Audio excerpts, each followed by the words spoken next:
নবীজি বলেছেন, কেউ যদি ফজরের নামাজ জামাতে পড়ে তারপরে সালাম ফিরানোর পর ওই জায়গাতেই বসে থাকে এবং জিকির আজগার করতে থাকে, সুবহানাল্লাহ 100 বার পড়লো, আস্তাগফিরুল্লাহ 100 বার পড়লো, ঠিক আছে, লা ইলাহা ইল্লাল্লাহ ওয়াহদাহু লা শারীকা লাহু লাহুল মুলক ওয়া লাহুল হামদ ওয়া হুয়া আলা কুল্লি শাইইন কাদির, এগুলো পড়লো।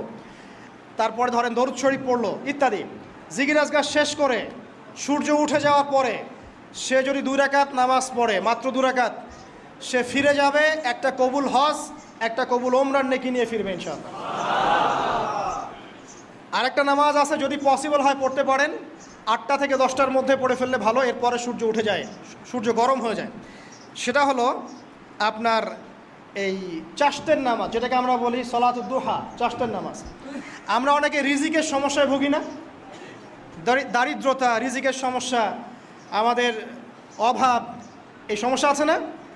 চাশতের নামাজ যে ব্যক্তি নিয়মিত পড়বে তাকে 2টা ফজিলত দেওয়া হয়। কয়টা ফজিলত?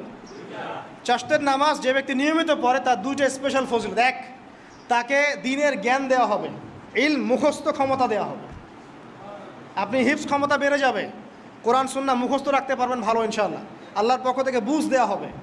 আরেকটা হচ্ছে আপনার দারিদ্রতা আল্লাহ পাক দূর করে দেবেন।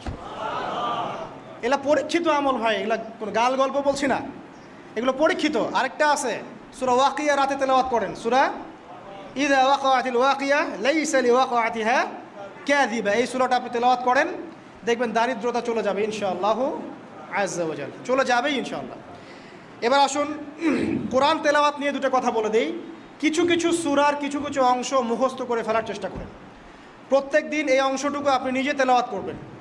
ফর এক্সাম্পল, সূরা বাকারার প্রথম 5টা আয়াত, তারপরে আয়াতুল কুরসি 255 নম্বর আয়াত, সূরা বাকারার শেষের 3টা আয়াত, সূরাতুল আলী ইমরান শেষের 10 আয়াত, সূরা কাহফ প্রথম 10 শেষের 10, সূরা মুমিনুন শেষের 5-7টা আয়াত, সূরা তাওবার শেষ পৃষ্ঠা, সূরা আহজাবের শেষ পৃষ্ঠা, সূরা ফালাক, সূরা নাস, সূরা ইখলাস, সূরা কাফিরুন, সূরা জিন এর প্রথম 10টা-20টা আয়াত, এছাড়া আরও সূরা হাশর শেষের 5-7টা আয়াত।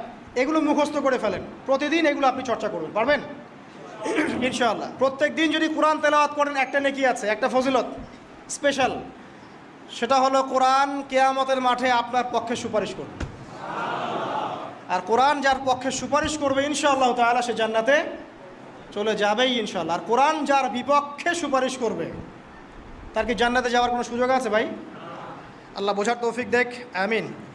চাশতের পরে এশা, এগুলো আমরা জামায়াতে আদায় করার চেষ্টা করবো ইনশাআল্লাহ আযজা ওয়া জাল। আল্লাহ পাক আমাদের সবাইকে তৌফিক দান করুন। আজকে জুমার নামাজে আমরা যেমন সবাই এসেছি একইভাবে যেন